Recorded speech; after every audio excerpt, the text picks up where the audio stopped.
സുധേ, ഞാൻ പറഞ്ഞില്ലേ എന്റെ മോന്റെ വിവാഹം ഒന്ന് കാണാൻ വേണ്ടി. നിങ്ങളെ മോനാ? അതെന്റെ മോനാ. ഞാൻ പഠിപ്പിച്ച് വളർത്തി വലുതാക്കിയ എന്റെ മോൻ. മോന്റെ മേൽ അവകാശവും പറഞ്ഞിട്ട് നിങ്ങൾ വരണ്ട. നിങ്ങൾ ജീവിച്ചിരിക്കുമ്പോഴേ എന്റെ മനസ്സിൽ മരിച്ചു കഴിഞ്ഞിരുന്നു. അതുകൊണ്ട് തന്നെ ഒരു മരിച്ച ആളിന്റെ മുമ്പിൽ നിൽക്കും പോലെ തന്നെയാ ഞാനിവിടെ നിൽക്കുന്നത്. എത്രയോ കാലം ഞാൻ മരിച്ചു ജീവിക്കുകയായിരുന്നു. പക്ഷെ പിന്നെ വിധിയോട് യുദ്ധം ചെയ്യാൻ തീരുമാനിച്ചു. ചിരിച്ചുകൊണ്ട് യുദ്ധം ചെയ്യാൻ. അങ്ങനെ യുദ്ധം ചെയ്ത് ഞാൻ ജയിച്ചു വരിക. ഇനി എന്നെ തോപ്പിക്കാൻ ശ്രമിക്കരുത്. ഇനി ഞാൻ തോറ്റു തരൂല. സുധാമണി, പ്ലീസ്, ഞാൻ ഒന്ന് പറയട്ടെ. എനിക്കൊന്നും കേക്കണ്ട. ഫോണിൽ ഭീഷണിപ്പെടുത്തുന്ന പോലെ സംസാരിച്ചിട്ട് ഇപ്പൊ തൊഴുത് പിടിച്ച് മാപ്പ് ചോദിച്ചു നിൽക്കുന്നു. എല്ലാം അഭിനയം. അല്ല സുധാമണി, എനിക്കൊന്നും കേക്കണ്ട. ഇത്രയും കാലം എനിക്ക് മക്കളെ ഒറ്റക്ക് വളർത്താൻ പറ്റുമെങ്കിൽ ഇനിയും എനിക്ക് സാധിക്കും. മുഹൂർത്തത്തിന് സമയമായി. ഇവിടെ നിന്ന് ദയവായി പോയി തരണം. സന്തോഷത്തോടെ വേണം എനിക്ക് എന്റെ പൊന്നും മോന്റെ താലികെട്ട് കാണാൻ. ശരി, ഞാൻ ദക്ഷിണ വാങ്ങാൻ വരുന്നില്ല. ദൂരെ എവിടെയെങ്കിലും നിന്ന് കല്യാണം കണ്ടുപോയിക്കോളാം.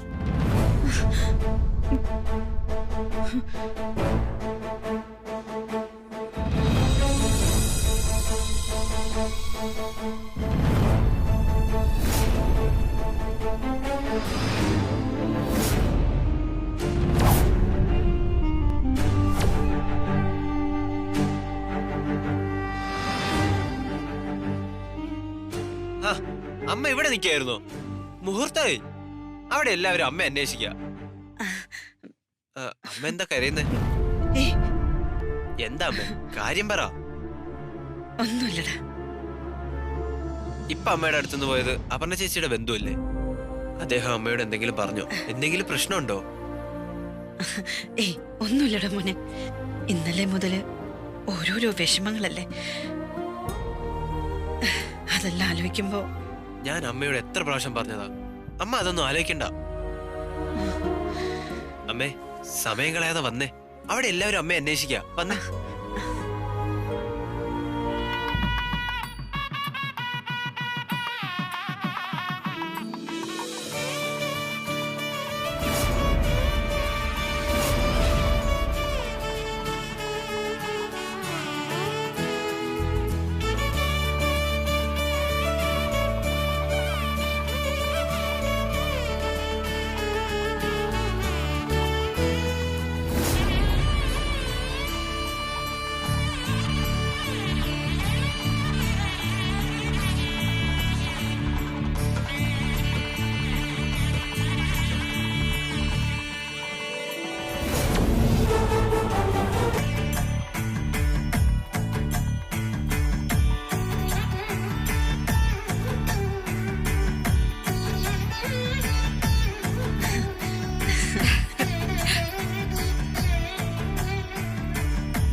താലിമാല ഏൽപ്പിച്ചോളൂ, പൂജിക്കട്ടെ.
മഞ്ഞച്ചരടിലാണോ താലി കെട്ടുന്നത്? സ്വർണമാലയെ തന്നെ വേണോന്ന് ഞാൻ പറഞ്ഞിരുന്നതല്ലേ?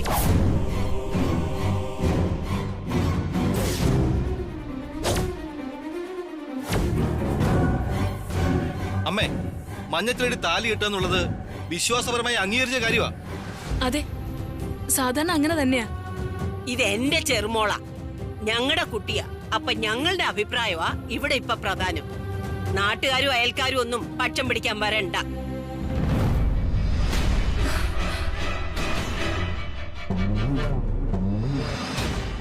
താലി സ്വർണമാല കോർത്തിട്ട് ചെറുക്കൻ വീട്ടുകാര് കല്യാണ പെണ്ണിന് മാല അണിയിക്കുമല്ലോ, അതെവിടെ?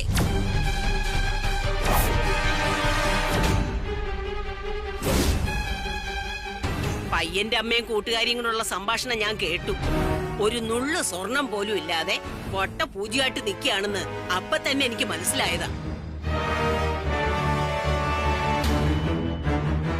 ചെളിക്കുണ്ടി വീണ് കിടന്നാലും പുളിങ്കൊമ്പിലാണല്ലോ പിടി. അമ്മേ, ഞാനൊന്ന് പറയട്ടെ. നീ ഒന്നും പറയണ്ട. അവനവന്റെ നിലയ്ക്കും വിലയ്ക്കും ചേർന്നവരിൽ നിന്ന് വേണം കല്യാണം നടത്താനെന്ന് പഴമക്കാര് പറഞ്ഞിട്ടുണ്ട്. അത് വെറുതെ അല്ലെന്ന് ഒരിക്കൽ കൂടി തെളിഞ്ഞു.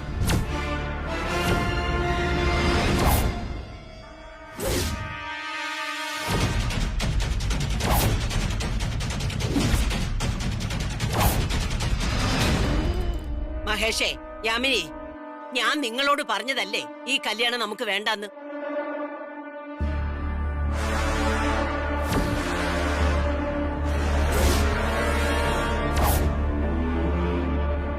സ്വർണത്തിന്റെയും പണത്തിന്റെയും പേരില് ആരെ അവഹേളിക്കുന്നത് ശരിയല്ല.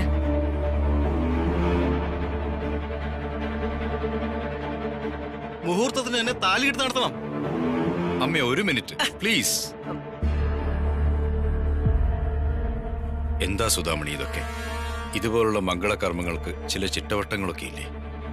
ഇങ്ങനെയാണെങ്കിൽ രജിസ്റ്റർ മാരേജ് മതിയായിരുന്നല്ലോ. ഞാൻ പറയാം. കല്യാണത്തിന് വേണ്ടി കരുതി വെച്ചിരുന്ന സ്വർണം കള്ളന്മാർ ഇന്നലെ മോഷ്ടിച്ചോണ്ട് പോയി. കൊള്ളാം, നല്ല കഥ. വിശ്വസിച്ചു, ഞങ്ങൾ എല്ലാവരും വിശ്വസിച്ചു.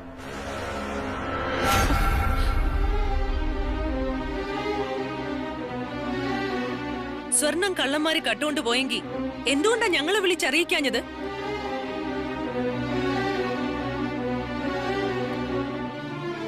അങ്ങനെ ഒരു കവർച്ച നടന്നിട്ടില്ലാത്തത് കൊണ്ടേ അത് പകൽ പോലെ വ്യക്തമല്ലേ? അയ്യോ അമ്മ, നമ്മൾ പോലീസിനെ അറിയിച്ചു. അവരന്വേഷണം നടത്തുക. ഒരു കള്ള പരാതി കൊടുക്കാൻ ആരെ കൊണ്ടും ആവും. യാമിനി, അളിയ, ഇവിടെ എല്ലാവരും കലാപരമായി അങ്ങ് പറ്റിക്കപ്പെട്ടുകൊണ്ടിരിക്കുക. കള്ളന്മാര് താലി മാത്രം ബാക്കി വെച്ച് ബാക്കി സ്വർണം മോട്ടിച്ചു. കള്ളന്മാരായാൽ ഇങ്ങനെ തന്നെ വേണം. ബാലു, മാല മോഷണം പോയ കാര്യം എന്നെ ഒന്ന് വിളിച്ച് പറഞ്ഞുകൂടായിരുന്നോ നിനക്ക്?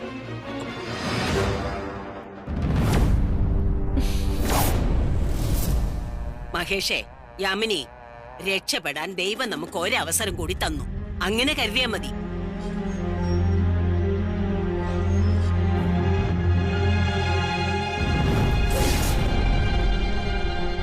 ഇനി ഒന്നും ആലോചിക്കുന്നില്ല.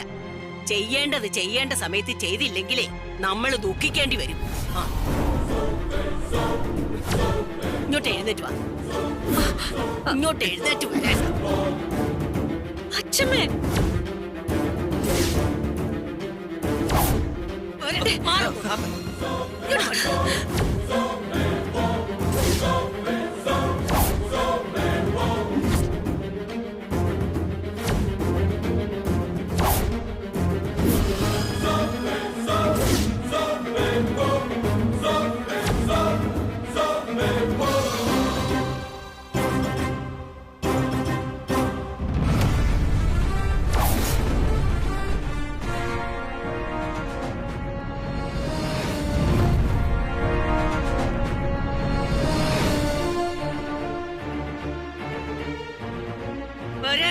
യാമിനി, അമ്മേ, ഒരു മിനിറ്റ്. കാര്യം എന്തൊക്കെയായാലും കല്യാണം മുടങ്ങാന്ന് വെച്ചാ അതൊരു വലിയ കളങ്കമാണ്, പ്രത്യേകിച്ചും പെണ്ണ് വീട്ടുകാർക്ക്. നീ എന്താ ഈ പറയുന്നേ? അതുകൊണ്ട് ആ ബാലുവുമായിട്ട് കല്യാണം നടത്തി അങ്ങോട്ട് അയക്കുമെന്നോ? അവനുമായിട്ടുള്ള കല്യാണം അല്ല, നമുക്ക് നമ്മുടെ യോഗ്യതയ്ക്ക് ചേർന്ന ഒരു പയ്യനെ ഇപ്പോ ഇവിടെ വെച്ച് കണ്ടുപിടിക്കാം.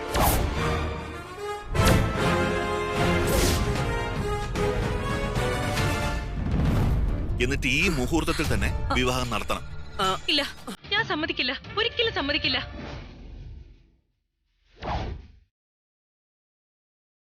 വിട് മഹേഷ്. അമ്മ നേരത്തെ പറഞ്ഞതുപോലെ ഇത് ദൈവം നമുക്ക് വേണ്ടി ഒരുക്കി തന്ന അവസരമാണ്. നമുക്ക് രക്ഷപ്പെടാനുള്ള അവസരം. സന്ദീപേട്ടൻ പറഞ്ഞത് കൃത്യമായിട്ടുള്ള കാര്യമാണ്. ഈ മുഹൂർത്തത്തിന് അപർണയുടെ കല്യാണം നടക്കണം, നമുക്ക് ചേരുന്ന ഒരാളുമായിട്ട്. പറ്റില്ല, ഞാൻ സമ്മതിക്കില്ല. നീ സമ്മതിച്ചില്ലെങ്കിൽ എന്നെ തൊട്ട് ഞാൻ പറയാ, ഞാൻ ഈ കല്യാണ മണ്ഡപത്തിൽ തന്നെ എന്റെ ജീവൻ ഒടുക്കും.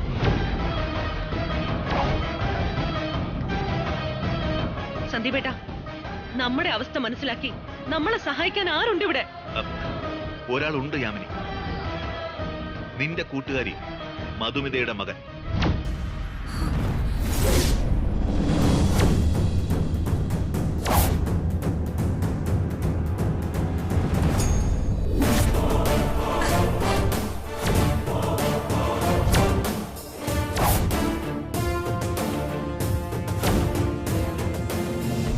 സന്ദീപേ, നീ അവനോട് ചോദിക്കും.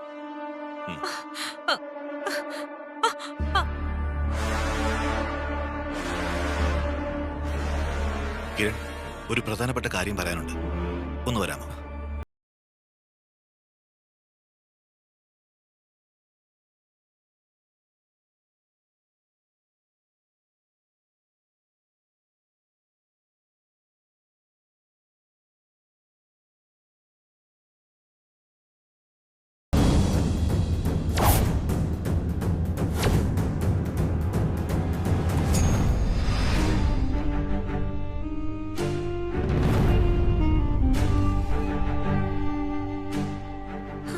ആന്റി, അങ്കിൾ സത്യം പറഞ്ഞതൊരു വല്ലാത്ത ഷോക്കായി പോയി. എന്ത് തീരുമാനിച്ചു? അല്ല, കല്യാണം മറ്റൊരു ദിവസത്തേക്ക് മാറ്റി വെക്കുമായിരിക്കും അല്ലേ?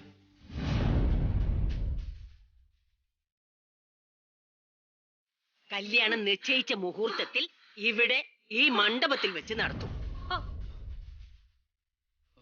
മനസ്സിലായില്ല. കാര്യങ്ങൾ ഇങ്ങനെയൊക്കെ ആയ സ്ഥിതിക്ക് ഞങ്ങൾ ഒരു തീരുമാനം എടുത്തു. ഞാൻ പറയാൻ കിരൺ, ഞങ്ങളൊക്കെ ഏതവസ്ഥയിലായിരിക്കുമെന്ന് കിരൺ ഊഹിക്കാമല്ലോ. ബാക്കി എന്ത് നഷ്ടപ്പെടുന്നതിലും വലുതാ അഭിമാനം നഷ്ടപ്പെടുന്നത്, നാട്ടുകാരുടെ മുമ്പിൽ ശാപപാത്രമാകുന്നത്. ഇവിടെ കൂടിയിരിക്കുന്നവരൊക്കെ ഉള്ളുകൊണ്ട് ചിരിക്കുകയും സന്തോഷിക്കുകയും ആയിരിക്കും. ഈ ഒരവസ്ഥയിൽ ഞങ്ങളെ രക്ഷിക്കാൻ കിരണിന് മാത്രമേ സാധിക്കൂ. ഞങ്ങളുടെ അഭിമാനം രക്ഷിക്കാൻ കിരണിന് മാത്രമേ സാധിക്കൂ. അയ്യോ, ഞാനെന്ത് ചെയ്യാൻ അങ്കിളെ? നിന്നോട് ഇങ്ങനെ ആവശ്യപ്പെടുന്നത് ശരിയായ കാര്യമല്ല. എന്നാലും ഒന്ന് ചോദിക്കുക, അപർണയെ വിവാഹം ചെയ്യാൻ നിനക്ക് സമ്മതമാണോ?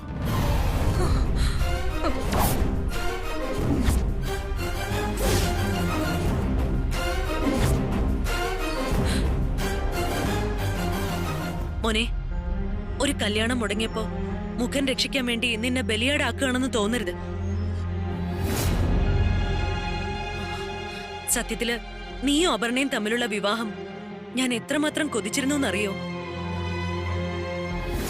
മോനെ, ഞങ്ങളുടെ അവസ്ഥ മോൻ മനസ്സിലാക്കണം. ആന്റി, അങ്കിളെ, അപർണയ്ക്ക് സമ്മതമാണെന്ന് മാത്രം ചോദിച്ചാൽ മതി. എന്നെ സംബന്ധിച്ചാണെങ്കിൽ അപർണ വിവാഹം ചെയ്യുന്നതിന് അപ്പുറമായിട്ട് മറ്റൊന്നും ഇല്ല അങ്കിളെ.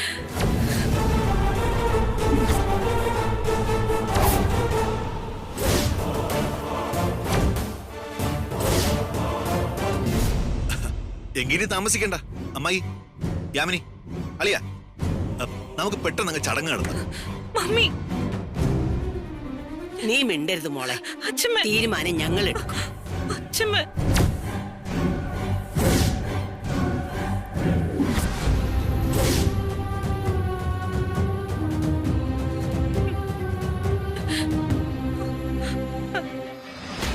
ആരും പിരിഞ്ഞു പോകരുത്. നിശ്ചയിച്ച മുഹൂർത്തത്തിൽ തന്നെ ഞങ്ങളുടെ മോളുടെ വിവാഹം നടക്കാൻ പോവുക.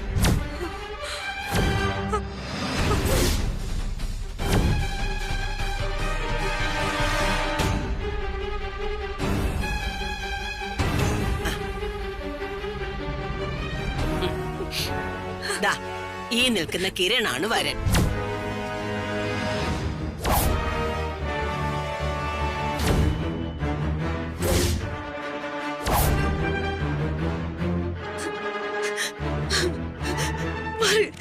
ചതിക്കരുത്, അവിവേകം കാണിക്കരുത്, ഞാൻ കാല് പിടിക്കാം.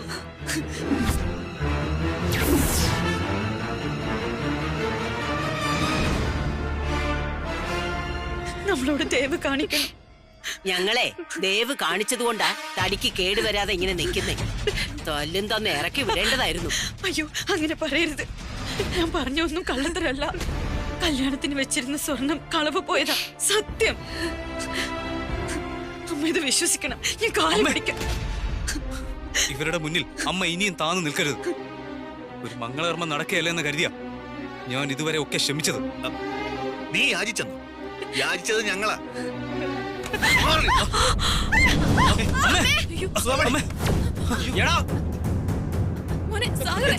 എന്താ ഇത്?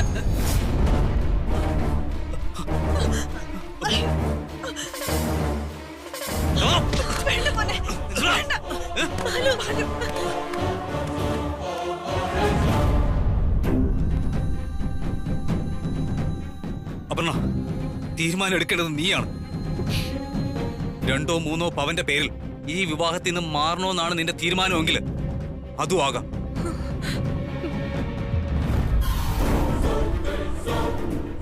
മറിച്ച് ഞാനും നീയുമായിട്ടുള്ള വിവാഹത്തിന് തന്നെയാണ് ആഗ്രഹമെങ്കിൽ ഇനി ആരൊക്കെ എതിര് നിന്നാലും നമ്മുടെ വിവാഹം നടന്നിരിക്കും.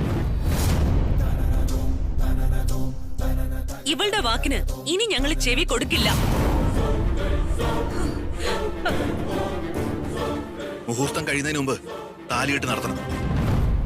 വാ വരാൻ.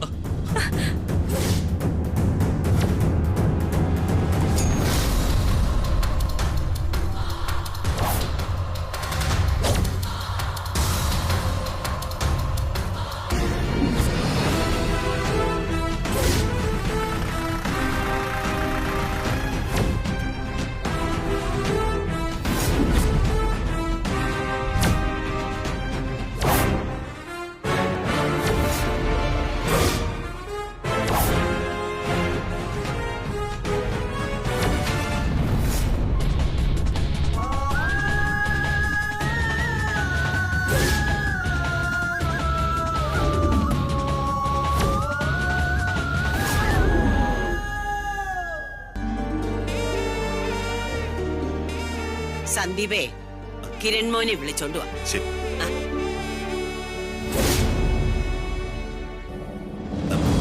കിരൺ, സദസ്സിനെ തൊഴുത് മണ്ഡപത്തിലിരിക്കുക.